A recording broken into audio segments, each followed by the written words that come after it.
হুম, প্রিয় ছাত্রছাত্রীরা, আশা করি তোমরা সবাই ভালো আছো। আজ উচ্চ মাধ্যমিক একাদশ শ্রেণীর পদার্থবিজ্ঞানের অনলাইন ক্লাসে স্বাগত জানাচ্ছি। আমি Mohammad Shamsul Alam, assistant professor, department of physics, government education college, Pabna. আমি তোমাদের অধ্যায় 2 নিচ্ছি, ভেক্টর। কতদিন পর্যন্ত ভেক্টরের গতদিনের লেকচার 8 ছিল। দুইটা ভেক্টরের সংযোগকারী, দুইটা বিন্দুর মধ্যে সংযোগকারী ভেক্টরটা কিভাবে বের করতে হয় এটা আমরা করছিলাম সম্ভবত। তো আজকে আমরা ভেক্টরের গুণন নিয়ে কথা বলবো। ভেক্টরের গুণন কিভাবে করতে হয় সেটা নিয়ে কথা বলবো। ভেক্টরের গুণন, স্কেলার গুণন আর ভেক্টরের গুণনের মধ্যে একটা পার্থক্য আছে। কারণ স্কেলারের গুণন হচ্ছে স্কেলার রাশি, এর কোনো দিক নাই, যার ফলে এর কোনো সমস্যা নাই। 2 গুণন 3, 2 গুণন 3 যদি আমরা লিখি, কিভাবে লিখি? 2 গুণন 3 সমান কত লিখি? 6। আবার 2 ক্রস দিয়েও লিখি, সমান 6। এভাবে লিখি না? ডটও ব্যবহার করি, ক্রসও ব্যবহার করি। কিন্তু ডট অথবা ক্রস ব্যবহার করি গুণন বোঝানোর জন্য, যে 3 আর 2 গুণন করলে 6 হয়, এটা ব্যবহার করা হয়। এখন ভেক্টর, এটা যেহেতু ভ্যালু, তাহলে কোনো সমস্যা নেই, এটা মান। কিন্তু যেহেতু ভেক্টরের মান এবং সাথে কি আছে, আমার দিকও আছে, যার জন্য এখানে তোমার একটা সমস্যা আছে। এর উপর ভিত্তি করে তোমার কি করা হয়, ভেক্টরের গুণন হচ্ছে 2 ভাগে ভাগ করা হয়। এটা হচ্ছে 2 প্রকার ভেক্টরের গুণন। কি কি? 1 নম্বর হচ্ছে তোমার স্কেলার গুণন বা ডট গুণন। স্কেলার গুণন, স্কেলার বা ডট প্রোডাক্ট বা গুণন। আর আরেকটা হচ্ছে তোমার ভেক্টর বা ক্রস গুণন। ভেক্টর গুণন বা এটাকে বলা হয় হচ্ছে তোমার ক্রস গুণন। আর এটাকে ডট মানে এরকম ডট, আর ক্রস মানে এরকম, দ্যাট ইজ ক্রস গুণন, এটাতে বলা হয়। এটা সমস্যা হচ্ছে কি, যেহেতু ভেক্টর রাশি, এর দিক আছে, যার জন্য আমাদের সমস্যা যে আমরা দিক থাকার জন্য একটা গুণনও চেঞ্জ হয়ে গেছে। তো এখন দেখো, ওই যে আমরা 2 × 2 × 3 ডট লিখি, আবার কোনো কোনো জায়গায় ক্রসও লিখি। তাহলে সেই ক্ষেত্রে তোমার ডটটা আমরা ব্যবহার করব স্কেলার গুণনের ক্ষেত্রে, আর ক্রসটা ব্যবহার করব ভেক্টর গুণনের ক্ষেত্রে। তাহলে দুটা ভেক্টর রাশি আছে, স্কেলার গুণনটা কেমন? দুটা ভেক্টর রাশি আছে, ধরো এরকম ভেক্টর আছে, একটা হচ্ছে ভেক্টর এ আর একটা হচ্ছে vector B. This is A vector, A vector, A vector, আর এটা হচ্ছে আমাদের বি ভেক্টর। তারা পরস্পর ও বিন্দুতে আলফা কোণে ক্রিয়াশীল বা থেটা কোণে ক্রিয়াশীল, যাই বলো। এখন আমাদের ডট গুণন হবে ওই দুইটা ভেক্টরের ডট গুণন, that is A dot B. A dot B, এটা সমান কত হবে? এটা সমান হবে এ বি কস আলফা বলা হচ্ছে। আসলে এ ডট বি সমান এ বি কস আলফা আমরা কেন লিখি, লেখার কারণটা কি? কারণ হচ্ছে দেখো, আমরা যদি বি থেকে লম্ব টানি এর উপরে, বি থেকে এর উপরে লম্ব টানি এ ভেক্টরের উপর, তাহলে এখানে যতটুকু অংশ সে ছেদ করলো, এই অংশটা আসলে কি? এই অংশটা কি? বি ভেক্টরের রূপাংশ না? তার মানে এটা বি কস আলফা না? আমার কথা কি শোনা যাচ্ছে? জি স্যার। জি স্যার। হ্যাঁ, তাহলে এটা বি কস আলফা না? আবার এ ভেক্টর থেকে যদি আমি একটা লম্ব টানি বি ভেক্টরের উপরে, তাহলে দেখো কি হবে, এটুক এটুক না, এটুক কি হচ্ছে, এটা কত হবে? এ ভেক্টর থেকে, তাহলে এ কস আলফা, হুম। তাই না, উপাংশ। তাহলে আলটিমেটলি কি দাঁড়াচ্ছে, যে এ ভেক্টরের যতটুকু অংশ ছেদ করলো বি কস আলফা, তার মানে বি থেকে আমি লম্ব টানলাম, এজন্য একে বলা হবে বি এর, এটাকে বলা হচ্ছে বি এর লম্ব বিক্ষেপ। বি এর, এটাকে বলা হচ্ছে বি থেকে যেহেতু লম্ব টানা হয়েছে, তাহলে বি ভেক্টরের লম্ব বিক্ষেপ। এটা তো লম্ব টানলাম ওখান থেকে, তাই না, লম্ব বিক্ষেপ। তাহলে বি থেকে লম্ব টানলে ওই লম্বটা এ কে যতটুকু অংশ ছেদ করবে সেটাই হবে বি এর লম্ব অভিক্ষেপ। আবার এ cos θ কার লম্ব অভিক্ষেপ? বি এর। এ cos θ তাহলে সেই একই ভাবে দেখবা এ এর লম্ব অভিক্ষেপ, এ থেকে বি এর উপর লম্ব টানছি না, তাহলে এর লম্ব অভিক্ষেপ এ cos আলফা। তাহলে বি এর লম্ব অভিক্ষেপ অথবা বি cos আলফাকে কি বলা যাইতে পারে আরেকটা, সেটা হচ্ছে বা তোমার এ এ বরাবর মানে এ ভেক্টর বরাবর কার উপাংশ? এ ভেক্টর বরাবর বি এর উপাংশ না নাকি? আবার এই cos আলফাকে আমরা কি বলতে পারি? বি ভেক্টর বরাবর এর স্যার উপাংশ বলা যাইতে পারে। হ্যাঁ বলো। স্যার অভিক্ষেপ আর উপাংশ এই দুটো আলাদা হ্যাঁ অভিক্ষেপ একই জিনিস তো, নাকি? কিন্তু নিয়ম জিনিসটা আলাদা। অভিক্ষেপ কি? অভিক্ষেপটা হচ্ছে বি স্যার থেকে এটার লম্ব একটু টানলাম। সংজ্ঞাটা একটু বলেন। এই দেখো বি ভেক্টর থেকে আমি লম্ব টানলাম, তাহলে এ ভেক্টরে যতটুকু অংশ ছেদ করলো সেটা হচ্ছে বি এর লম্ব অভিক্ষেপ, বুঝছো? আর উপাংশ মানে কি, যেহেতু এ ভেক্টর বরাবর, তাহলে এ ভেক্টর বরাবর কার উপাংশ? বি এর উপাংশ, বুঝো নাই? বি এর লম্ব অভিক্ষেপ অথবা বি এর উপাংশ, কথা তো একই হচ্ছে। জি স্যার। আচ্ছা তাহলে দেখো স্যার শুধুমাত্র যে অভিক্ষেপ শুধু মান আর উপাংশ হচ্ছে ওই ভেক্টর উল্লেখ করতে হবে, তাই না? উপাংশ মানে কি, যদি আমরা আর বলি, আর কে দুইটা উপাংশ যে ভাগ করা দিক যায়, মান আমরা লিখতেছি।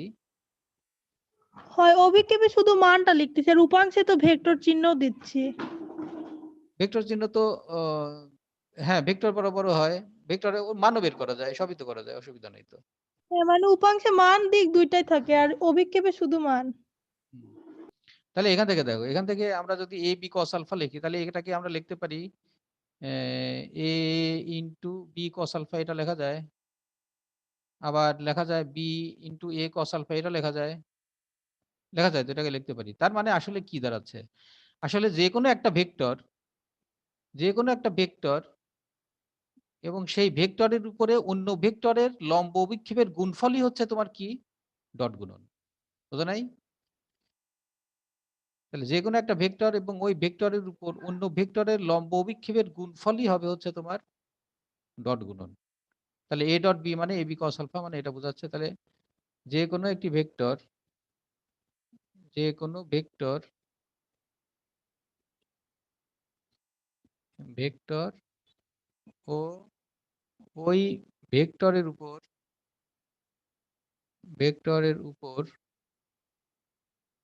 অন্য ভেক্টরের গুণফল নাকি, গুণফলকে বলা হবে তোমার কি? ডট গুণন। এটা হচ্ছে আমাদের ডট গুণনের ভৌত তাৎপর্য, বা এটা হচ্ছে ডট গুণনের ফিজিক্স। এটা কি রাশি? যেহেতু এ ডট বি মানে এটা কি রাশি? এই রাশিটা কি রাশি? স্কেলার না ভেক্টর রাশি? এটা শুধু মান। তাহলে ডট গুণন একটা, এই জন্য ডট গুণনকে বলা হচ্ছে স্কেলার গুণন, বুঝছো? স্কেলার জি স্যার। বা ডট গুণন, স্কেলার গুণন বলা হচ্ছে। তাহলে এই ক্ষেত্রে দেখো আলফার মান, এই দুইটা এ আর বি যে ভেক্টর আছে, আলফার মান যদি 0 ডিগ্রি হয়, 0 ডিগ্রি মানে কি, তারা যদি পরস্পর একই দিকে ক্রিয়া করে, এ এবং বি ভেক্টর দুইটা একই দিকে ক্রিয়া করে, তাই তো? তাদের মধ্যে কোণ যদি 0 ডিগ্রি হয়, তাহলে সেই ক্ষেত্রে এ ডট বি সমান কত হবে বলো তো? A B. A B cos alpha মানে 0, তার মানে এ বি, তার মানে মানটা সর্বোচ্চ পাওয়া যাবে, তাই না? এটা সর্বোচ্চ না? জি স্যার। সর্বোচ্চ পাওয়া যাবে। যদি আলফার মান তোমার 90 ডিগ্রি হয়, তাহলে কি হবে? এ ডট বি সমান কত হয়? 0। এ ডট বি সমান cos 0 90 মানে হবে। 0, 0 হয়। তাহলে এইটা আমাদের একটা শর্ত পাওয়া গেল, দেখো যে দুটো ভেক্টরের ডট গুণনের মান কি হবে? যদি দুইটা ভেক্টর পরস্পর লম্ব হয় তাহলে তাদের মধ্যে ডট গুণন হবে হচ্ছে 0, ঠিক আছে? এবং আরেকটা, যদি এই তো 0 আর না, আলফার মান যদি হয় হচ্ছে তোমার 180 ডিগ্রি, তাহলে কি হবে? এ ডট বি মাইনাস এ সমান বি। কত হয়? মাইনাস হবে, তার মানে ঋণাত্মক হয়ে যাচ্ছে, দেখছো? ভ্যালুটা আমরা ঋণাত্মক পাচ্ছি। তো যাই হোক, আমাদের এইটা মনে রাখতে হবে যে দুইটা ভেক্টর যদি পরস্পর লম্ব হয়, তাদের ডট গুণন কি হয়? 0 হয়। এখন ক্রস গুণনটা, ক্রস গুণনটা কি বোঝায়? ক্রস গুণন দিয়ে আমরা কি বুঝি এটা দিয়ে লিখি। ক্রস গুণন হচ্ছে তোমার এ ক্রস বি, এখানে দুইটা ভেক্টর আছে এ ক্রস বি, তার মানে দেখো এ ক্রস বি এটা সমান হচ্ছে, আমরা লিখি হচ্ছে A B sine alpha into এর সাথে একটা ইউনিট ভেক্টর বা একক ভেক্টর থাকবে ইটা। তাহলে দেখো এই এবি সাইন আলফাটা এ ক্রস বি ভেক্টরের কি ভ্যালু, এবং তার সাথে যখনই আমরা ইউনিট ভেক্টর গুণ করছি তখন একটা ভেক্টর রাশি হয়ে গেছে। তাহলে এ ক্রস বি মানে কত, মানে কি? এ ক্রস বি মানে হচ্ছে এ আর বি দুইটা ভেক্টর আছে, এ একটা ভেক্টর আছে আর এখানে বি একটা ভেক্টর আছে, বি আর একটা ভেক্টর আছে, এবং তারা পরস্পর ওই আলফা কোণে ক্রিয়াশীল।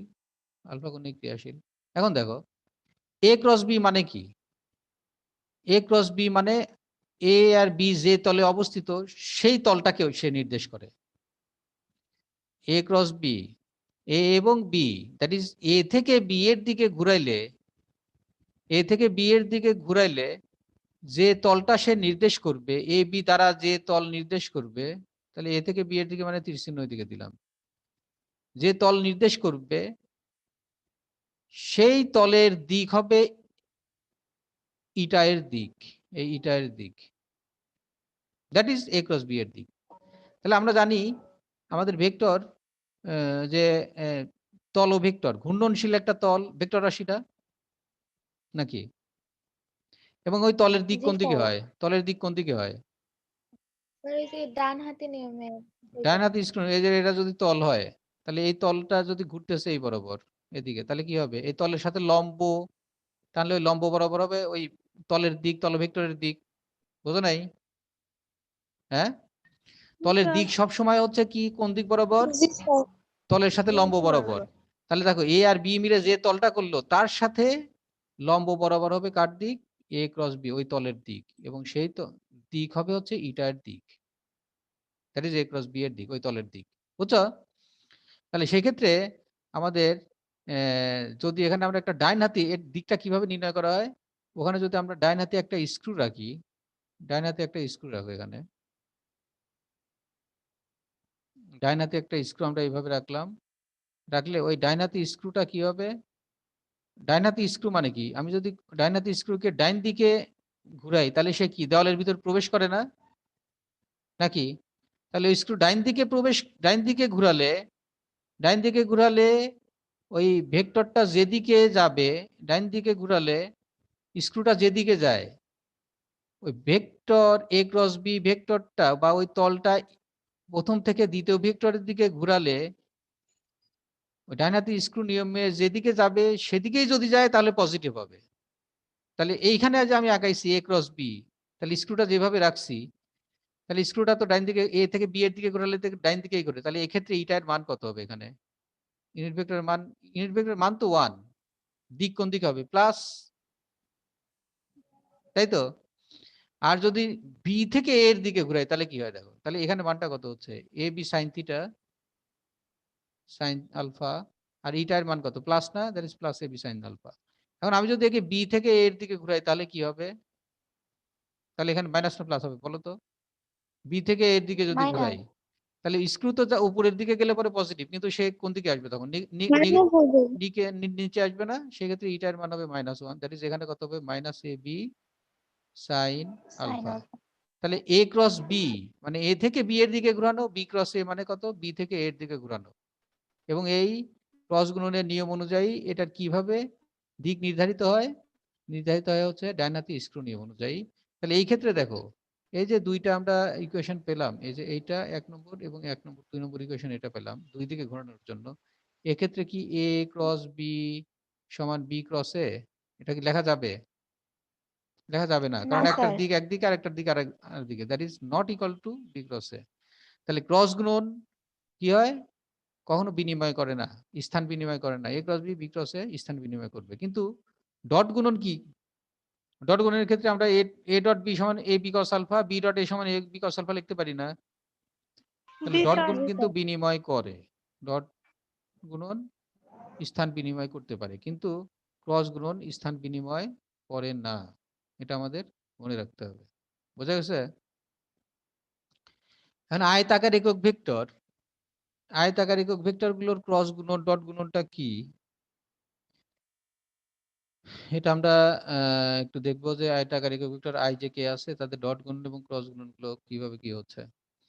তাহলে এখান থেকে আরেকটা জিনিস দেখো, এই ইটার মান কত, এই যে একক ভেক্টরের দিক কোন দিকে হবে, একক ভেক্টরের দিক কোন দিক হবে, এখান থেকে একক ভেক্টর ইটা এর মান সমান কত, এ ক্রস বি ডিভাইডেড বাই আমরা লিখতে পারি কত, এ বি সাইন আলফা। এ বি সাইন আলফাটা কার মান, এ ক্রস বি এরই তো মান, তাই না? তাহলে আমরা এটাকে এইভাবে লিখতে পারি, A cross B divided by sir A cross B এর মান। তাহলে দেখো ইটা ওই ভেক্টরটা কি হচ্ছে, ভেক্টরটা হচ্ছে ওই ক্রস গুণনের নিয়ম থেকে যে ওই দুইটা ভেক্টর মিলে যে তল উৎপন্ন করলো সেই তলকে, তল যেহেতু একটা ভেক্টর রাশি তাহলে ওই ভেক্টর রাশিকে আমরা তার মান দিয়ে ভাগ করলে পরেই আমরা ওই ইটা বা ওই যে ক্রস গুণনের যে একক ভেক্টর আছে তার মান পাবো। বুঝছো কি? তাহলে এখানে যদি আলফার মান আমরা আগের মতো একটু ক্রস ওই ডট গুণনে যেরকম দেখলাম, আলফার মান যদি 0 ডিগ্রি করি তাহলে ক্রস গুণনের মান কত, এ ক্রস বি সমান কত হবে? হ্যাঁ 0 ডিগ্রি জিরো করে হবে। 0 হবে। তার মানে কি, 0 ডিগ্রি মানে প্যারালাল দুইটা ভেক্টর। তার মানে এটা আমাদের মনে রাখতে হবে যে দুইটা ভেক্টরের ক্রস গুণন যদি 0 হয় তাহলে তারা ভেক্টর দুইটা কি হয়, সমান্তরাল, আর লম্ব হলে ডট গুণন 0। বুঝছো? আচ্ছা, আর আলফার মান যদি 90 ডিগ্রি হয় তাহলে কি হবে, A dot B A cross B সমান কত, আলফার মান 90 ডিগ্রি হলে এ ক্রস বি সমান কত, সাইন 90 মানে 1, তাই তো? তার মানে এখানে কি হবে, এ বি। তাহলে এখানে দেখো আমরা ডট গুণন আলফা 0, ডট গুণন যখন 0 ডিগ্রি আলফার মান দুটা ভেক্টরের ভিতর তখন ডট গুণন হবে সর্বোচ্চ, আর যখন 90 ডিগ্রি তখন ক্রস গুণন সর্বোচ্চ। আবার ক্রস গুণনে যখন 90 ডিগ্রি 0 ডিগ্রি তখন সে মান 0, আর ডট গুণনে যখন 90 ডিগ্রি তখন মান 0। তার মানে ডট গুণন এবং ক্রস গুণন কনসেপ্টটা কিন্তু উল্টা হয়ে যাচ্ছে, তাই না? মানটা সবসময় উল্টা দিচ্ছে, এটা মনে রাখতে হবে। তাহলে দুইটা ভেক্টর যদি সমান্তরাল হয়, সমান্তরাল হলে পরে তাদের ক্রস গুণনের মান কি হবে, ক্রস গুণন 0 হবে। আর যদি লম্ব হয় একটা আরেকটার উপরে সেক্ষেত্রে ডট গুণন কি হবে, 0 হবে। বুঝছো কি? তাহলে এটা আমাদের মোটামুটি একটা ইয়ে গেল যে ক্রস গুণন এবং ডট গুণন কিভাবে করতে হয়। তো এখন আমরা আয়তাকার একক ভেক্টর কি কি আছে, আই জে কে আছে না, আই জে এবং কে আছে, এদের মধ্যে ডট গুণন এবং ক্রস গুণনটা মান কেমন হয় সেটা আমরা দেখব।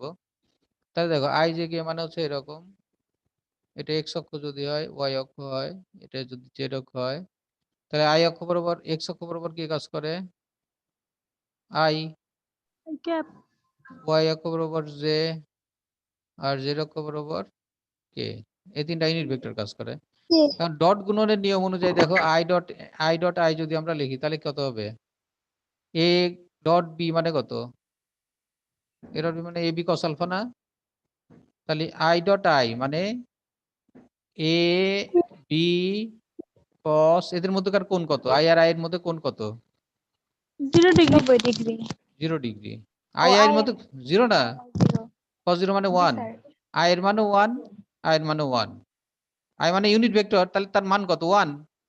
তাহলে জি এখানে কত স্যার, হচ্ছে 1 গুণন 1 গুণন 1, তার মানে কত হয় 1। তাহলে আই ডট আই সমান আমরা কত 1 পেলাম, 1 পেলাম।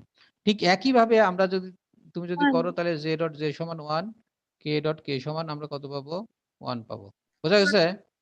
তাহলে আলটিমেটলি আমরা যেটা পেলাম সেটা পেলাম কি, সেটা পেলাম হচ্ছে একই ভেক্টরের ইউনিট ভেক্টরের তোমার ডট গুণনের মান হচ্ছে কত, 1, 1 এটা ইকুয়াল টু 1। এটা মনে রাখতে হবে, ঠিক আছে? আচ্ছা, জি স্যার। আর ভিন্ন ভেক্টর যদি করো তাহলে সেই ক্ষেত্রে কত হবে দেখো তো, ভিন্ন ভেক্টর যদি করো আই ডট জে যদি করি তাহলে কত হবে, আই 0 এর মান জে এর মান কস, তাদের মধ্যকার কোণ কত, 90 ডিগ্রি। আই এর মধ্যে কোণ 90 ডিগ্রি না, জি স্যার। তাহলে জি 90 স্যার। ডিগ্রি cos 90 মানে 0। তাহলে ভিন্ন ভেক্টরের ডট গুণন 0, তার মানে j ডট k সমান 0, আবার k ডট i সমান কত? 0, ভিন্ন ভেক্টরের। 0। তাহলে সেক্ষেত্রে আমরা আরেকটা কন্ডিশন এখানে লিখে রাখি। সে কন্ডিশনটা কি? কন্ডিশন হচ্ছে i ডট j সমান j ডট k সমান k ডট i অথবা i ডট k যাই বলো, এদের মান হচ্ছে 0। দ্যাট ইজ ভিন্ন ভেক্টরের ডট গুণন কি হবে? 0 হবে। বুঝছো তো? 0 হবে। তাহলে জি এটা স্যার। আয়তাকার একক ভেক্টরের ক্ষেত্রে আমরা এটা দেখলাম। এখন দেখি ক্রস গুণনটা কি হয়। ক্রস গুণনটা করো তো। তাহলে i ক্রস i সমান কত হবে? এ বি সাইন আলফা না? জি স্যার। তাহলে এ বি মানে i i সাইন i এর মানে তো কোণ কত? একই ভেক্টরের ভিতরে কোণ 0 ডিগ্রি, তার মানে 0। জি স্যার। তাহলে সুতরাং আমরা লিখতে পারি i তাহলে ডট i সমান হচ্ছে j 0। ডট j সমান একই ভেক্টরের ক্রস গুণন। একই ভেক্টরের ক্রস গুণনের মান কত? 0। 0। আর আগে কি ছিল? ভিন্ন ভেক্টরের ডট গুণন 0 ছিল, আর একই ভেক্টরের ক্রস গুণন হয়ে গেল এখানে ক্রস আমাদের গুণন। 0, মানে উল্টা পাল্টা হচ্ছে দেখো ডটের ক্রসের ডটের সাথে। আর i ডট i সমান কত হবে? i ক্রস j সমান কত হয়? 1।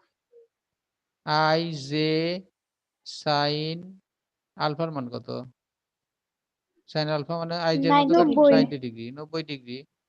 আর ওখানে একটা ইটা আছে না? ইটা, জি স্যার। ইটাটা কোন দিক আসলে? i এবং j যে তলে অবস্থিত তার সাথে লম্ব ভেক্টরই তো ইটা, নাকি? জি স্যার। তাহলে এখানে ইটা মানে কি? কে মানে ইটা না? ইটার মানে সেই কে না? ইটা মানে একক ভেক্টর, কে মানে একক ভেক্টর। তাহলে এখানে ইটার বদলে আমরা কে লিখবো? বোঝা গেছে কিনা? জি স্যার। জি। তাহলে এখানে কি হলো দেখো, এখানে সব 1, i ক্রস j সমান কত হয়ে গেল?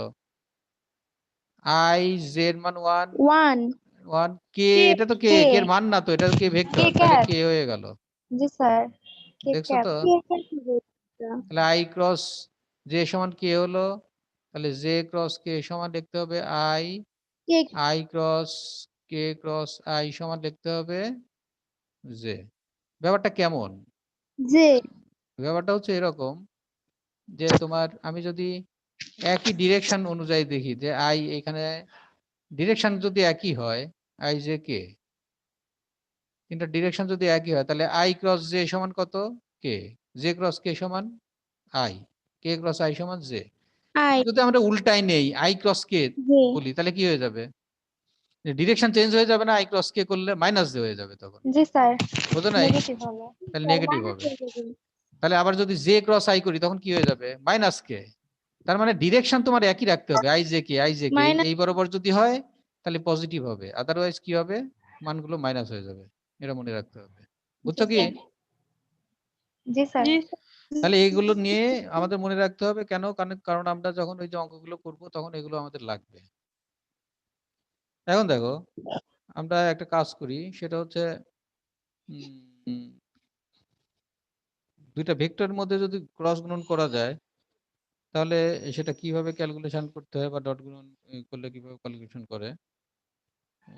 আর ক্রস গুণন দিয়ে আসলে কি বোঝায় এটাও আমাদের জানা দরকার, যে ক্রস গুণন দিয়ে কি বোঝায়। তাহলে দেখো ক্রস গুণন দিয়ে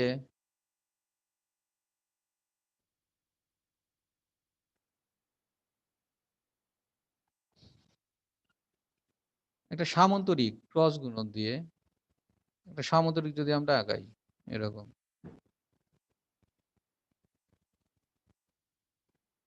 দুটা ভেক্টর আছে তোমার, এ ভেক্টর, এটা হলো ভেক্টর এ, আর এটা হচ্ছে ভেক্টর বি। তাহলে দুইটা, এবং তারা পরস্পর কোন কোণে ক্রিয়াশীল? ধরো থিটা কোণে ক্রিয়াশীল,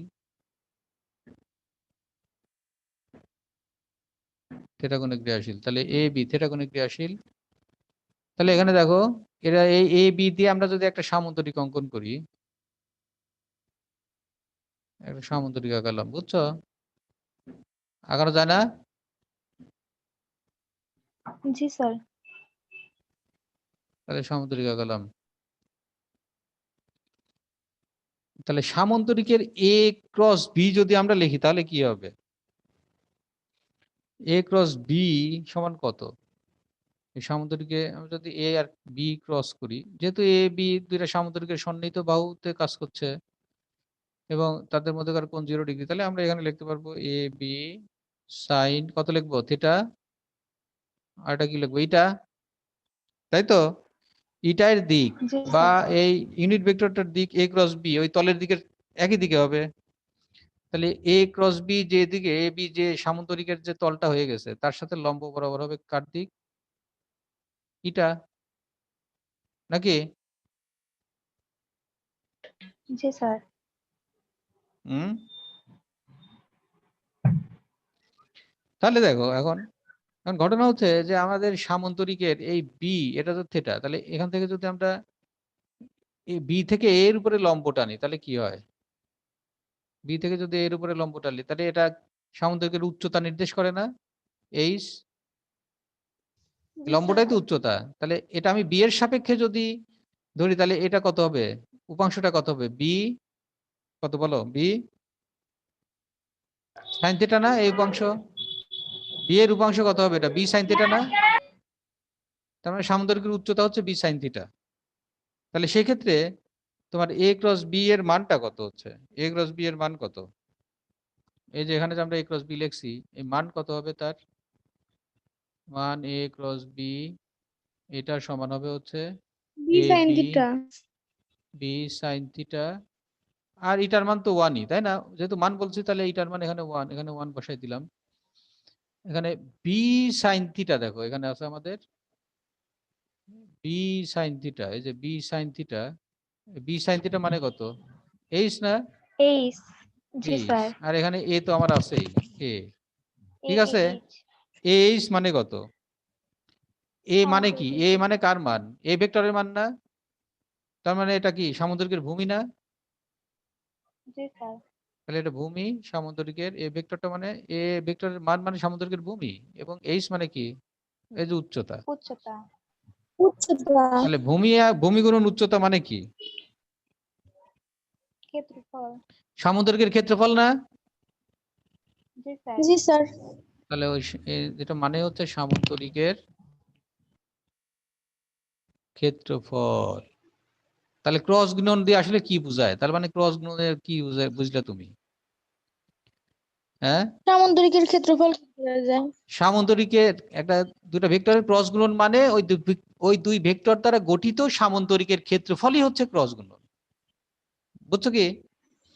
জি। আচ্ছা, জি স্যার। এখন দেখো আমরা যদি একটা কাজ করি যে এই যে সামন্তরিকটা আছে, ধরো এখানে এই সামন্তরিক আছে, এই সামন্তরিক এটা আছে, এই সামন্তরিকের হচ্ছে তোমার এ বাহু বি বাহু, এ ভেক্টর বি ভেক্টর, এটা একটা সামন্তরিক, তাই না? তাহলে সামন্তরিককে যদি আমরা এখান থেকে দুইটা ভাগে ভাগ করে ফেলি তাহলে কি হবে? সে দুটো এই যে ভাগ করে ফেলি তাহলে কি হয়ে গেল? এটা ও পি কিউ আর দুটা ত্রিভুজ হয়ে গেল না? এ ত্রিভুজ একটা হয়ে গেছে। ত্রিভুজ, এ একটা ত্রিভুজ। তাহলে দেখো, তাহলে সামন্তরিকের ক্ষেত্রফল, ওই সামন্তরিকের ক্ষেত্রফলটা সমান কত হবে তোমার? সামন্তরিকের ক্ষেত্রফলটা হচ্ছে ওই দুইটা ত্রিভুজের ক্ষেত্রফল, তাই না? জি স্যার। ত্রিভুজ দুটা কি সমান না আলাদা? ক্ষেত্রফল সমান না আলাদা হবে বলো তো? সমান। সমান হবে, কারণ সামন্তরিক সমান। যদি সমান হবে তাহলে 2 ইন্টু ত্রিভুজের ক্ষেত্রফল। তাহলে ত্রিভুজের ক্ষেত্রফলটা কত? 1/2 ইন্টু সামন্তরিকের ক্ষেত্রফল, মানে ওটা উল্টা দিকে নিয়ে গেলাম। আর হাফ সামন্তরিকের ক্ষেত্রফল মানে কত? সামন্তরিকের ক্ষেত্রফল মানে কত? এ ক্রস বি না? তাহলে এ ক্রস বি এর জি স্যার। মান। তার মানে ত্রিভুজের ক্ষেত্রফল মানে হচ্ছে হাফ ইন্টু সামন্তরিকের ক্ষেত্রফল, বা ওই দুইটা এ ক্রস বি এর মান। এ ক্রস বি এর মানের অর্ধেক হচ্ছে মান। ত্রিভুজের ক্ষেত্রফল, আর এ ক্রস বি এর মান হচ্ছে সামন্তরিকের ক্ষেত্রফল। বোঝা গেছে? জি স্যার। এবং আরো দেখানো যায় যদি তোমার একটা সামন্তরিক থাকে এরকম,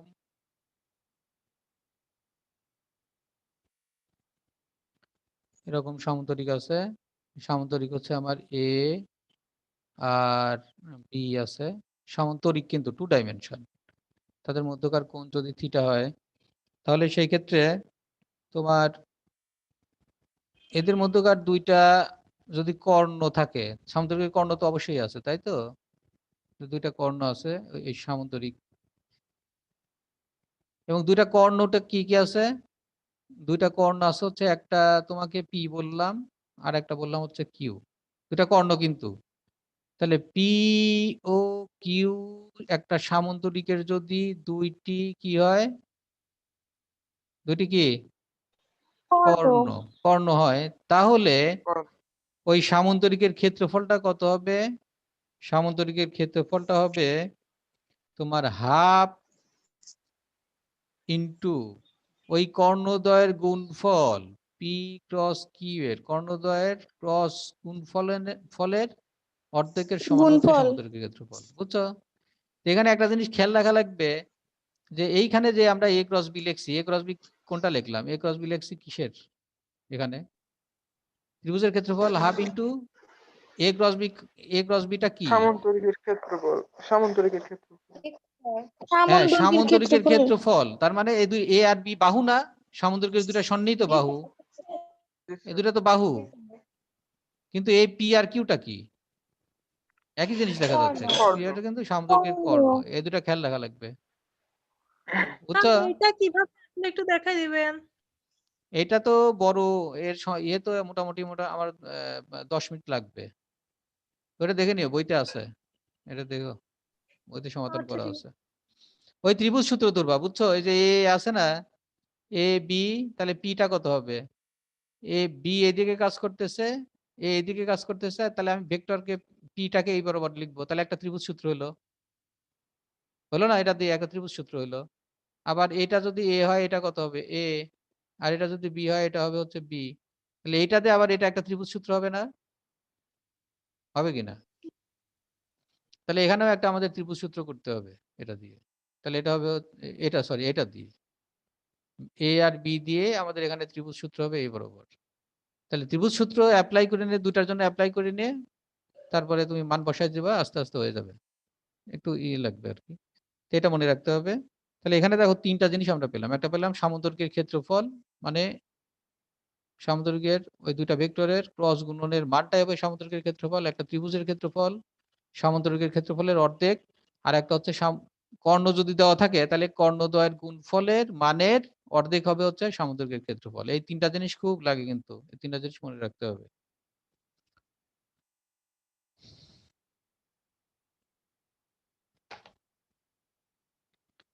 এখন আমাদের এই নিয়ে অনেক অঙ্ক আছে, ছোট ছোট বড় বড় যাই বলো, অনেক অঙ্ক টঙ্ক আছে, সেগুলো সব করতে হবে। তাহলে একটা আমরা করি, দেখো, সেটা হচ্ছে এ হচ্ছে 3 ডাইমেনশনাল কোঅর্ডিনেট সিস্টেমে যদি লিখি, এ কে আমরা কি লিখতে পারবো? X I plus Y J plus Z K. তার মানে এক্স অক্ষ বরাবর যদি a1 হয়, a1i plus a2j plus a3k, এটা লেখা যায়? হ্যাঁ। জি জি স্যার। বি কে কি রকম লেখা যায়? এক্স অক্ষ বরাবর b1i, ওয়াই অক্ষ বরাবর b2j প্লাস b3k। ঠিক আছে? তাহলে a ক্রস b সমান কত? চলে a ডট b লেখা, dot b। a dot b কত হবে বলো তো? তার মানে এটার সাথে এটা গুণ করতে হবে, এই তো? ওটা গুণ করলে কি পাওয়া যাবে? এটা দিয়ে সবগুলো গুণ করা লাগবে, এটা দিয়ে সবগুলো গুণ করা জি লাগবে, স্যার। আবার এটা দিয়ে সবগুলো করা লাগবে, আবার এটা দিয়ে সবগুলো করা লাগবে, তাই তো? তাহলে আমরা প্রথমটা দিয়ে করি, সবগুলো গুণ। তাহলে দেখো, যেহেতু ডট আছে মাঝে, তার মানে এই দুইটার মধ্যে একটা ডট থাকবে, তাই না? তাহলে আমরা a1i ডট b1i লিখবো, বুঝো নাই? প্লাস পরেরটা কি লিখবো? জি স্যার। a1i dot b2j। তারপরটা কত লিখবো? a1i dot b3k। কিন্তু আমরা এর আগে দেখলাম কি, একই ভেক্টরের ভিন্ন ভেক্টরের ডট গুণন শূন্য না? এই যে i dot j j dot k k dot i 0। তার মানে এগুলো কি হয়ে যাবে? এগুলো কি? এগুলো শূন্য জিরো হয়ে যাবে। জিরো জিরো হয়ে হয়ে যাবে। যাবে। আই ডট জে আর বি টু তো আগে চলে আসবে, আই ডট কে এটাও জিরো হয়ে যাবে। ঠিক একইভাবে তাহলে এখানে কোনটা আছে আমার? শুধু আই ডট আই আছে। আই ডট আই মানে A1 B1 R I dot I মানে 1, তাহলে এখানে 1 থাকলো। ঠিক একইভাবে আমরা যদি এটার জন্য করি তাহলে এখানে থাকবে হচ্ছে তোমার A2 B2 A2 A2 B2 A2 B2 B2 plus পরেরটার জন্য থাকবে A3 B3। A3 B3 তাহলে এই ফর্মুলাটা আমি সংক্ষেপে করলাম, নিশ্চয় বুঝছো তোমরা। জি স্যার। এই ফর্মুলাটা আমাদের মনে রাখতে হবে যে দুইটা ভেক্টরের ডট গুণন হচ্ছে কি তাদের যে একই কোঅর্ডিনেট বরাবর যে উপাংশগুলো আছে তাদের গুণফলের সমষ্টির সমান। বুঝছো? জি স্যার। তাহলে এখান থেকে আমরা এই মানটা যেটি পাবো অসুবিধা নাই। এখন ঘটনা হচ্ছে যে a ক্রস b এর মানটা কত? a ক্রস b সমান কত? দেখো a ক্রস b এটা সমান কত? a ক্রস b মানে কত? ক্রস b মানে i j কে বলছিলাম না, এর আগে বলি নাই না? a ক্রস b যদি করো তাহলে এরকম হবে, দেখো a1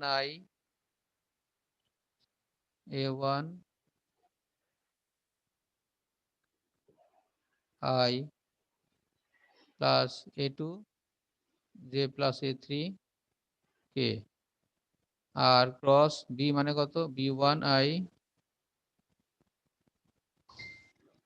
plus b2 j plus b3 k।